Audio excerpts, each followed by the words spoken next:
Murtijapur railway स्थानकावर विविध 5 गाड्यांचा थांबा मिळावा याकरता शहर भारतीय जनता पार्टीनं आमदार हरीश पिंपळे यांच्या नेतृत्वामध्ये 2 एप्रिल रोजी रेल रोको आंदोलनाचा इशारा देण्यात आला होता। मात्र रेल्वे प्रशासनानं 5 पैकी 3 गाड्या ह्या मध्य रेल्वेच्या विभागातून निघणाऱ्या असल्यानं येणाऱ्या काळात या गाड्यांना मूर्तिजापूर जंक्शन रेल्वे स्थानकावर थांबा मिळणार असल्याचं लेखी कळवल्यानं तुर्तास बुधवारी होणारं रेल रोको आंदोलन स्थगित करण्यात आलं अशी माहिती आमदार हरीश पिंपळे यांनी माध्यमांशी बोलताना दिली। आमदार हरीश पिंपळे आणि भाजपाचे शहराध्यक्ष रितेश सबाजकर यांनी रेल्वे प्रशासनाला रेल रोको आंदोलनाचा इशारा दिला होता।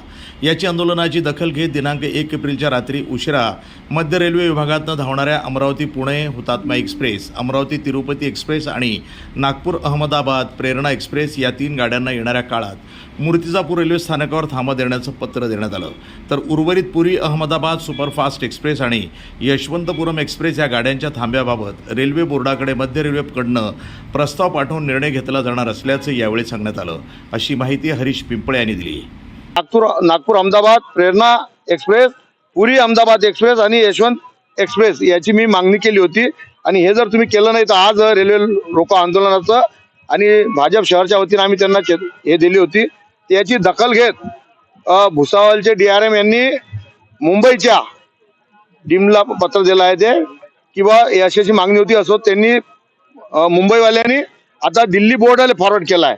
तर त्यांचं म्हणणं होतं की तुमची जे प्रशासकीय बाब होती आम्ही प्रशासकीय अधिकारी म्हणून पूर्ण केलेली आहे। आता जो हा विषय आहे हा रेल्वे बोर्ड आहे आणि केंद्रीय रेल्वे मंत्री याचे अध्यक्ष आहे। तुम्ही या संदर्भात तुम्ही तुमचा आता राजकीय पाठपुरावा करून तुम्ही हे करून घ्या आणि तुम्ही आम्हाला आता हे तुमचं थांबवा।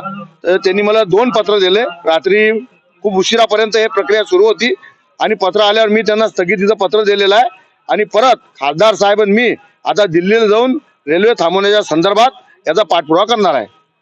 मागणी मान्य न झाल्यास काय? पर आज मी आंदोलन फक्त स्थगित केलं आहे, समाप्त नाही केलेलं आहे। माझा पाठपुरावा जिथपर्यंत गाड्या थांबणार नाही तिथपर्यंत राहील। मग मी सत्ता पक्षाचा असो, माझ्यावर कारवाई हो, गुन्हे लागो, कारण जनताले माझ्यापासून अपेक्षा आहे। जनताने यावेळेस मला जे प्रेम दिलं आहे इतकं दिलेलं आहे आणि मूर्तिजापुरात आता अशा काही गोष्टी राहिल्या नाही की ज्याच्यानं लोकांना मला ते म्हणतील हे करा ते करा। पण आता सगळ्यात मोठा विषय आहे की आता रेल, कारण आज आपण म्हणतो की व्यापार पेठ जे आहे वाढली पाहिजे, तीर्थक्षेत्राला लोकांना या जायला सोय झाली पाहिजे। आता अमरावती सारखी तुम्ही विमानतळ चालू केलं, अकोल्याच्या विमानतळासाठी तुम्ही आता निधी देऊन राहिले, सरकार देऊन राहिलं, आम्ही पाठपुरावा करून राहिलो, केंद्रही आम्हाला मदत करून राहिलं। आता इतकं सुंदर रेल्वे स्टेशन केलं, कोट्यावधी रुपये मोदीजींनी त्याला दिलं। अरे हे सुंदर रेल्वे स्टेशन फक्त दाखवासाठी नाही आहे तर लोकांच्या सोयीसुविधेसाठी आहे। म्हणून आपण गाड्याचा थांबा द्यावा ही आमची विनंती आहे शासनाले, प्रशासनाले। शेवटी जनता जनार्दनाच्या अपेक्षा पूर्ण करण्यासाठी केसही लागली चालून जाईल। प्रतिनिधी अहम राजा, NTV न्यूज मराठी, मूर्तिजापूर।